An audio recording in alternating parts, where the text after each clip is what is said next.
오늘 우리들에게 주신 하나님의 말씀은 고린도전서 10장 12절 13절 말씀인데요. 제가 봉독하지요. 그런즉 선줄로 생각하는 자는 넘어질까 조심하라. 사람이 감당할 시험 밖에는 너희가 당한 것이 없나니 오직 하나님은 미쁘사 너희가 감당하지 못할 시험 당함을 허락하지 아니하시고 시험 당할 즈음에 또한 피할 길을 내사 너희로 능히 감당하게 하시느니라. 아멘. 오늘 말씀을 의지해서 시험을 이기는 삶, 이런 제목으로 말씀을 드립니다. 물론 주님께서 가르쳐 주신 기도 가운데서 보면 우리를 시험에 들게 하지 마옵시고 라는 내용이 있습니다. 시험에 빠지지 않게 기도해야 된다는 얘기겠죠. 이 말씀을 역으로 한번 생각해 보면 우리는 늘 시험에 빠지기가 쉽다고 하는 말씀이기도 합니다. 어떤 사람은 그래서 삶은 시험이다 그렇게 정의했더라고요. 우리는 너무나도 쉽게 시험에 빠질 수밖에 없고 특히 타락한 피조물인 우리 인간들은 늘 시험 가운데 있는 게 당연하다고 하는 것입니다. 그렇게 우리를 시험에 들게 하지 마옵소서라고 하는 이 기도는 시험이 아예 없게 해주세요라고 하는 의미의 기도가 아니라 시험 가운데 있지만 늘 그 시험을 극복하고 그 시험을 이길 수 있게 해달라는 기도입니다. 그러면 우리가 어떻게 시험을 이길 수 있겠는가 하는 것이죠. 어떻게? 그것은 제일 먼저는 시험에 대한 이해가 중요합니다. 오늘 본문 13절 말씀에 보면 사람이 감당할 시험 밖에는 너희가 당한 것이 없나니 그랬어요.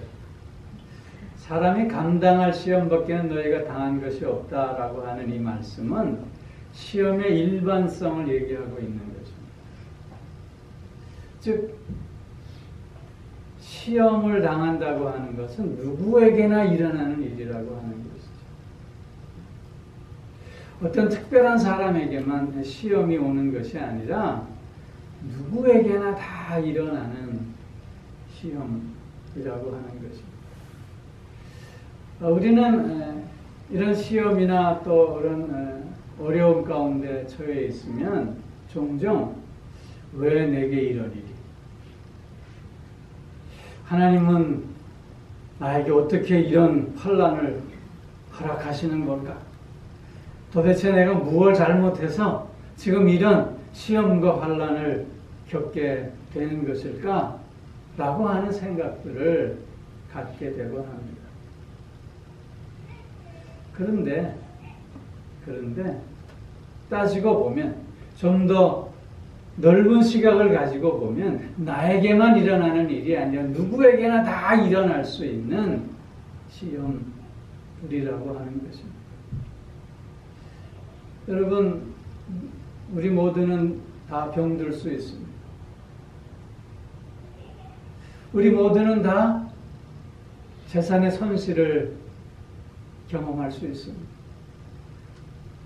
우리는 모두 다 사랑하는 이들과 슬프고 아픈 이별을 겪을 수밖에 없습니다. 예외가 없잖아요. 그런데 우리는 그런 시험들을 맞닥뜨릴 때 종종 왜 내게만? 내가 무엇을 잘못해서? 왜 하나님은 정말 이런 걸 나에게 주실까? 하나님이 살아계시다는 건 맞는 걸까? 이렇게까지 생각하게 된다고 하는 것이죠. 이런 생각 속에 우리는 너무나도 쉽게 시험 그 자체에 무너지게 된다고 하는 것입니다. 그렇기에 시험은 누구에게나 있는 것임을 우리가 먼저 이해할 수 있어요. 그런 이해 속에서 이 시험에 대해서 감정에 휩쓸리지 않을 수 있어야 한다는 것입니다. 여러분 욥 기서를 읽어보면 욥이 하루아침에 모든 것을 잃어버리잖아요. 그랬을 때 욥의 반응은 어떻습니까? 주시는 자도 하나님이시요 거두시는 자도 하나님이시다. 그렇게 고백하잖아요. 내가 적신으로 왔사온즉 적신으로 돌아갔다. 그렇게 고백하고 있어요. 그런데 욥의 아내는 어떡하지요? 어떻게 얘기하고 있어요? 욥을 향해서 차라리 하나님을 저주하고 죽어버려라. 그렇게 얘기하잖아요. 그 욥의 아내는 그 시험 앞에 감정에 휩쓸리고 있는 모습을 보이고 있는 거예요. 여러분, 그래서 시험을 이길 수 있는 첫 번째 비결은 그 시험에 대해서 잘 이해할 수 있어야 된다는 거예요. 그 시험에 대해서 감정에 휩쓸리지 않을 수 있어야 된다는 거예요. 왜냐하면 그것이 바로 우리를 넘어뜨리게 하는 사단의 전략이기 때문에 그렇다는 거예요. 누구에게나 다가오는, 누구에게나 닥칠 수 있는 시험이지만 그걸 사단은 우리의 감정을 불러일으켜서 그 감정에 휩쓸리게 하고 그리고 환경에 무너지게 만든다라고 합니다. 여러분, 시험에 든다고 하는 건 우리가 범죄했기 때문도 아니에요. 우리의 믿음이 약했기 때문도 아니에요. 무언가가 이상해졌기 때문이 아니에요. 누구에게나 다 시험은 다가오는 거예요. 시험 속에 있는 거예요. 그렇게 그 시험을 바라보는 우리의 이해가 중요한 거예요. 나에게만이 아니에요. 너에게도 있는 거예요. 모두에게도 일어날 수 있는 거예요. 그런 자세로 시험을 바라보고 이해할 때 우리는 그 시험을 이길 수 있는 첫 번째 스텝을 밟아갈 수 있게 되는 거예요. 그렇지 않고 감정에 휩쓸리고 환경에 무너져 버리면 그 시험에 빠질 수밖에 없게 된다고 하는 걸 우리는 먼저 깨달을 수 있어야 합니다. 그리고 두 번째로는 나 자신에 대한 이해가 중요해요. 오늘 12절 말씀에 보면 그런즉 선줄로 생각하는 자는 넘어질까 조심하라 말씀하고 있어요. 바울 당시에 고린도 교회 교인들 가운데서는 스스로 믿음이 강하다고 생각하는 사람들이 있었어요. 하나님의 특별히 선택된 구원받은 백성이라고 하는 이 특권의식 속에서 하나님께서 허락하시는 은혜를 당연시하게 여기는 사람들이 있었어요. 이런 사람들은 자신들의 그 신앙적 교만과 또 모든 것을 다 아는 척하는 이 오만함 속에 교회를 어지럽히고 있었다고 하는 거예요. 교회 시험거리가 됐다고 하는 거예요. 나는 선자다. 그렇게 생각하며 사람들을 비판하고 정죄하고 오히려 문제를 일으키는 부류들이 있었다는 거예요. 여러분, 어느 누가 하나님 앞에 선자로 설 수 있겠습니까? 우리가 은혜 보좌 앞에 담대히 설 수 있는 것은 우리가 선자이기 때문에 우리가 완벽하고 부족함이 없고 하나님 앞에 전적으로 의로운 자이기 때문에 하나님 앞에 담대히 설 수 있는 겁니까? 그게 아니잖아요. 하나님 앞에 나 자신을 들여다보면 나의 부족함을 우리는 깨달을 수 있게 됩니다. 나의 어리석음을 고백하게 됩니다. 나의 이기적인 모습을 발견하게 되는 것입니다. 나의 연약함을 우리는 깨달을 수 있게 되는 겁니다. 거기에 더 나아가 나의 악함을 우리는 확인해 볼 수 있는 것 아니겠습니까? 그러나 그럼에도 불구하고 선줄로 생각하는 자들은 자기는 문제가 없다고 보는 거예요. 이런저런 다양한 시험들은 나 때문이 아니라 다 너 때문이라고 생각하고 있는 거예요. 선줄로 생각하는 자들은 그래서 자기가 시험에 강요받는 거라고 생각하고 있는 거예요. 여러분, 에덴 동산에서 아담과 하와가 시험에 빠졌지요? 그랬을 때 저들이 어떻게 얘기하고 있죠? 왜 선악과를 따먹었냐? 그랬더니 아담이 뭐라고 얘기해요? 하나님이 내게 주신 저 여자 때문입니다. 다 너 때문이라는 거야. 하와에게 넌 왜 먹었냐? 그랬더니 뭐라고 얘기해요? 저 뱀 때문이고, 저 사단 때문이라고. 나는 책임이 없다고 이렇게 얘기하는 거야. 다 너 때문에, 다 너 때문에 지금 생긴 시험이라고 생각하고 있는 거예요. 그러니 문제를 해결할 수 있겠느냐 하는 거죠. 여러분, 시험은 강요된 게 아니에요.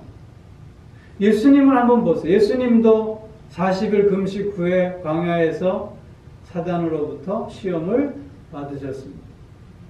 그런데 예수님은 어떻게 했죠? 그 시험을 물리치셨잖아요. 그 시험을 이기셨잖아요.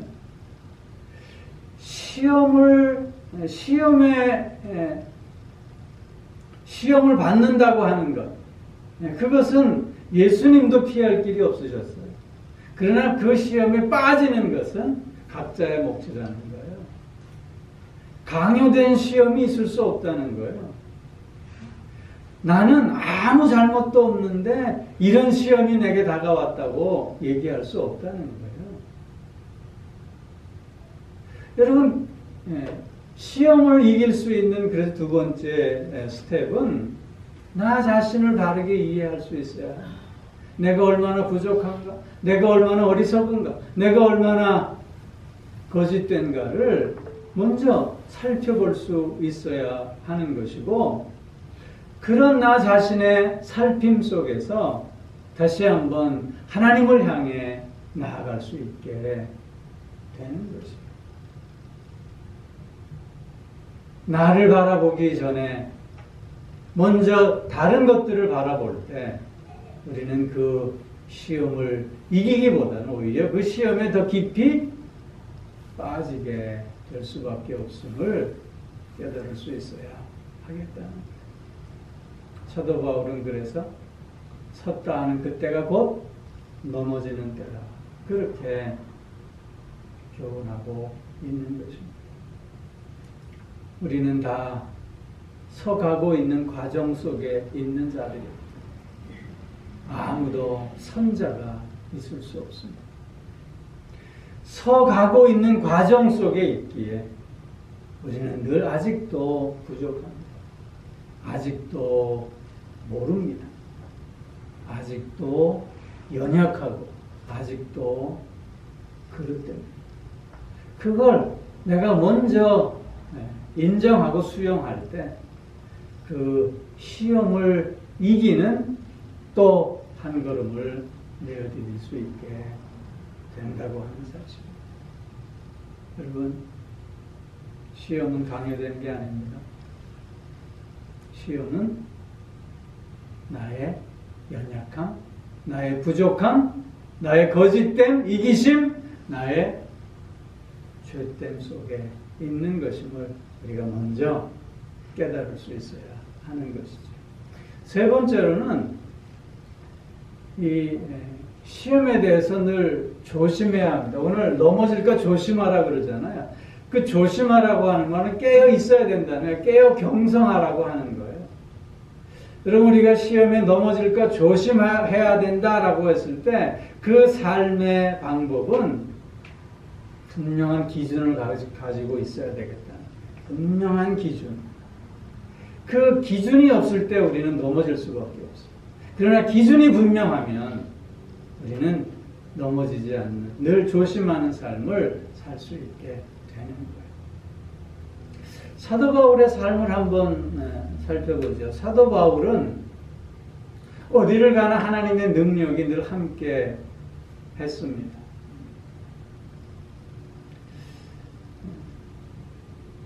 사도 바울의 손수건을 병든 자에게 얹으면 병든 자가 일어났습니다. 사도 바울이 손을 얹어서 안수를 하면 하나님의 놀라운 은사들이 나타났습니다. 죽은 자가 살아났습니다.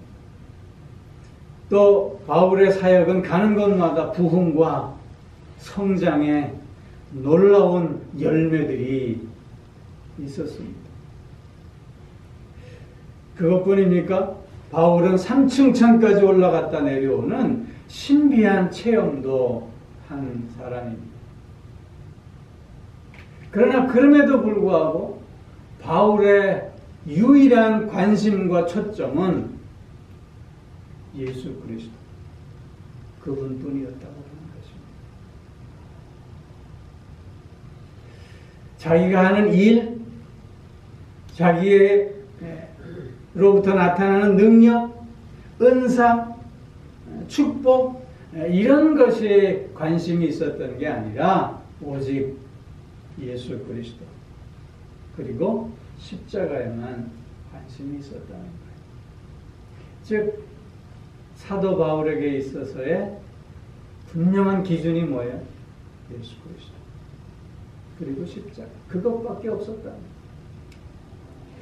즉 본질과 비본질을 우리가 잘 구분할 수 있어야 되는데 사도 바울에게 있어서의 본질은 뭐예요? 예수 그리스도. 비본질은 뭐예요? 그의 일, 그의 사역, 그의 능력, 무슨 응답, 축복 이런 건 비본질적인 것이었다. 늘 본질에 집중하는 사도 바울이었기에 그는 마지막 그의 삶을 어떻게 정리하고 있죠? 내가 선한 싸움을 다 싸우고 나의 달려갈 길을 마치고 믿음을 지킵니다. 바울이 이런 고백을 할 수 있었던 그 이유는 분명한 기준을 가진 자로의 삶을 살았기 때문이라는 거예요. 늘 본질과 비본질을 바꾸지 않았다고 하는 거예요. 여러분, 우리가 신앙생활을 한다고 하지만 늘 이 본질과 비본질이 바뀌어지는 그런 우를 범하는 경우들이 종종 있습니다. 오늘 한국 교회를 위기의 때라고 얘기하지 않습니까? 왜 그렇게 된 걸까요? 교회는 많이 성장했습니다. 교회는 많이 부흥했습니다. 그런데 그곳에 문제가 생기는 거예요. 왜 그렇지요? 기준을 잃어버렸기 때문에. 교회 성장, 교회 부흥 중요한 이슈일 수 있습니다. 그러나 그것이 본질일 수는 없다고 하는 거죠. 예수 그리스도 그분이 본질이고 교회 성장 부흥은 비본질적인 거예요. 이게 바뀌어지면 안 된다라고 하는 거예요. 우리의 신앙생활도 마찬가지입니다. 예수 그리스도가 본질입니다. 내가 어떤 대우를 받느냐? 내 명예가 높아지느냐? 내 뜻이 관철되느냐? 이것이 중요한 게 아니라 이건 비본질적인 거예요. 본질적인 건 뭐예요? 예수 그리스도. 예수 그리스도가 살아 역사하시는 거예요. 그것이 본질이라는 거예요. 이런 기준이 분명할 때 우리는 넘어지지 않을 수 있다. 조심하는 삶을 살 수 있게 된다는 거예요. 왜 사소한 것에 목숨 걸지 않아야 된다고 얘기합니까? 왜? 사소한 것은 본질이에요, 비본질이에요? 비본질적인 것이기 때문에. 늘 본질을 붙잡는 우리의 삶의 기준이 그래서 중요하다고 하는 것입니다. 그리고 또 하나의 기준이 있어요. 그건 뭐냐면 우리의 모든 행동은 사랑이 그 근거와 동기가 되어질 수 있어야 하겠다는 것이죠. 요한일서 4장 18절 말씀에 보면 사랑엔 두려움이 없다 그랬어요. 온전한 사랑은 두려움을 다 내어 쫓는다고 얘기했어요. 우리의 마음 가운데 두려움이 있다면 그것은 온전히 사랑하지 않는다는 증거라고 하는 것이죠. 우리의 모든 말과 행동이 사랑이 동기가 된다면 그 안에는 두려움이 있을 수 없습니다. 그 안에는 불평과 불만, 원망이 있을 수 없는 것이죠. 우리의 모든 몸짓이 사랑의 동기가 되어질 때 우리는 그래서 넘어지지 않을 수 있게 된다는 거예요. 여러분, 두려움 가운데 있음은 시험에 빠져 있다는 의미 아니겠습니까? 조심하는 삶, 깨어있는 삶을 산다고 하는 건 그래서 분명한 가치의 기준을 가지고 살아야 함을 의미하는데 그 분명한 가치의 기준이 뭐예요? 본질과 사랑이라고 합니다. 본질과 사랑. 여러분, 앞으로 우리는 계속해서 시험에 맞닥뜨리게 될 겁니다. 이런 시험의 맞닥뜨림 속에서 우리가 먼저 생각해야 할 것은 본질인 것입니다. 그리고 사랑인 것입니다. 이 둘을 늘 붙잡고 가시는 우리의 삶이 되실 수 있기를 바라요. 마지막 한 가지 오늘 본문을 통해서 보면 하나님을 의지해야 된다. 하나님을 의지합니다. 오늘 본문 말씀에 보면 하나님은 미쁘사 너희가 감당하지 못할 시험당함을 허락하지 아니하시고 시험당할 즈음에 또한 피할 길을 내사 너희로 능히 감당하게 하시느니라. 능히 감당하게 하시는 하나님을 우리가 의지할 수 있어야 합니다. 우리는 늘 흔들리는 갈대와 같은 존재들입니다. 작은 바람이 불어도 흔들릴 수밖에 없는 존재들입니다. 그러나 그렇다 해도 매일 흔들린다면 멀미나서 어떻게 살겠어요? 매일 흔들리는 삶만 산다면 나 자신도 불행할 뿐만 아니라 내 주변에 함께하는 사람들도 불행해질 수밖에 없을 것입니다. 그렇게 우리는 갈대와 같은 존재임에도 불구하고 견고한 삶을 구할 수 있어야 하는 거예요. 흔들림 없는 삶을 구할 수 있어야 하는 거예요. 어떻게 우리가 흔들림 없는 삶을 구할 수 있습니까? 그것은 바로 기도하는 거예요. 하나님을 의지하는 거예요. 하나님께 도움을 요청하는 거예요. 기도하는 삶, 그 삶 속에 흔들림 없는 삶을 살아갈 수 있게 되는 거예요.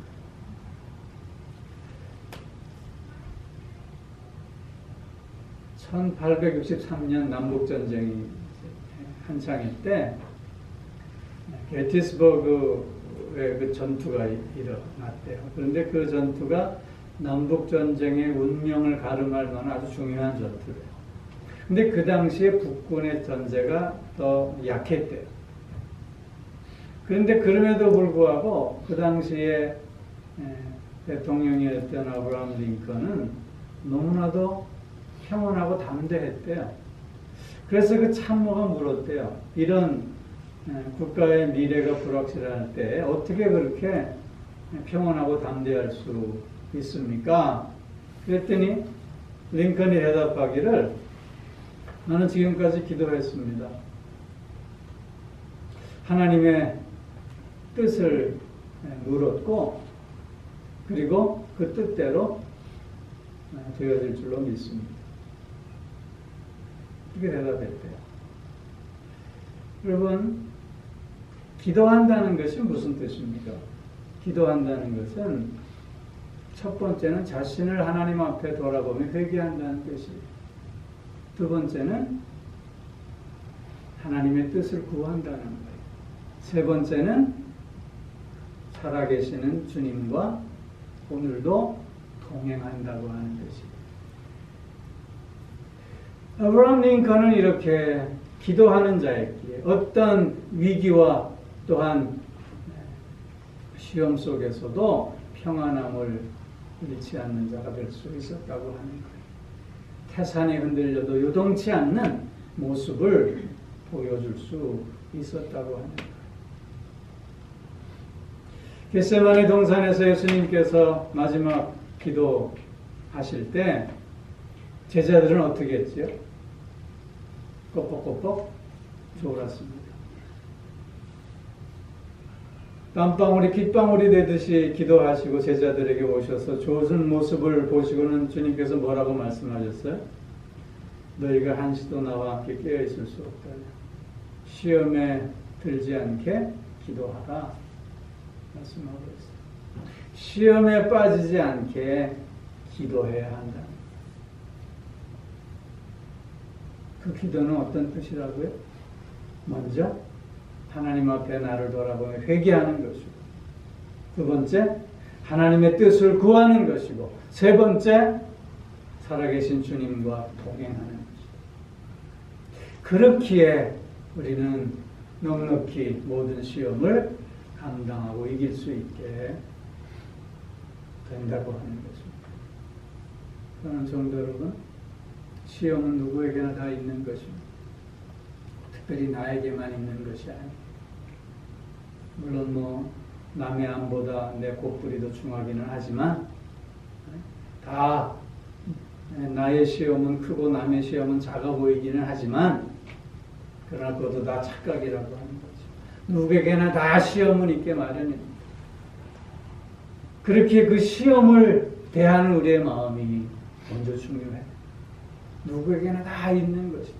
그래서 감정에 휩쓸리지 않아야 하고, 이런 시험 속에서 나 자신을 살펴볼 수 있어야 하는 것이고, 보다 분명한 자신의 삶의 가치 기준을 세워낼 수 있어야 하는 거예요. 본질을 찾고 사랑을 실천하는 자가 되어질 수 있어야 하겠다는 것이고, 마지막으로는 기도하는 자가 되어야 합니다. 하나님을 의지하고 하나님의 도움을 구하는 자가 되어져야 하겠다는 거예요. 그럴 때 하나님은 우리로 하여금 피할 길을 주시고 또한 넉넉히 극복하고 감당할 수 있게 하셔서 승리하게 해 주신다고 하는 것입니다. 우리는 그래서 시험에 승리하는 삶을 살아야 하는 자들입니다. 살 수밖에 없는 자들입니다. 왜냐하면 하나님이 함께 하시기 때문입니다. 늘 은혜의 보좌 앞에 담대히 나아갈 수 있는 자들이기 때문입니다.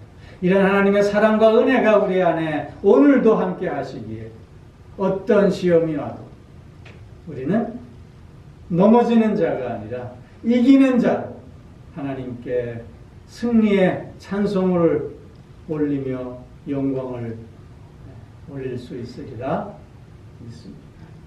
기도하겠습니다. 사랑의 아버지 하나님,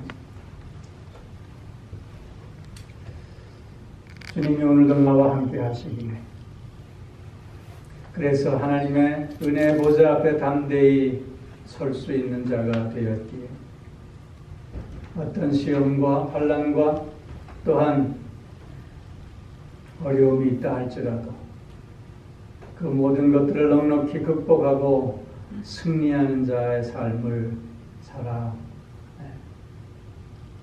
살아가게 됨을 또 믿습니다. 아버지 하나님, 우리의 생각과 우리의 마음을 다시 한번 새롭게 하여 주시고 늘 주님 앞에 기도하는 자 되게 하여 주셔서 자신을 돌아보며 회개할 수 있게 하시고 또한 하나님의 뜻을 구하며 오늘도 살아계신 주님과 동행하는 삶을 증거하는 우리들이 되게 하여 주시옵소서. 시험에 무너지는 자가 아니라 시험을 통해서 그래서 더욱더 성장하고 성숙하며 단단해져가는 우리의 삶이 되게 하여 주시옵소서. 감사드리며 이 모든 말씀 우리 주 예수 그리스도의 이름으로 기도하옵나이다. 아멘. 이제 하나님 아버지의 무한하신 사랑하심과 성령의 교통하심, 인도하심이 내주하시며 또한 복주심의 역사가 어떠한 시험과 환난 앞에서도 당당히 승리하는 삶을 통해 하나님께 영광 돌리며 더욱더 성숙의 열매를 맺어가겠노라. 다시금 소원하며 결단하는 사랑하는 성도들과 그 가정과 하시는 모든 일들 위해 이제로부터 영원토록 함께 하옵시기를 간절히 축원하옵나이다. 아멘.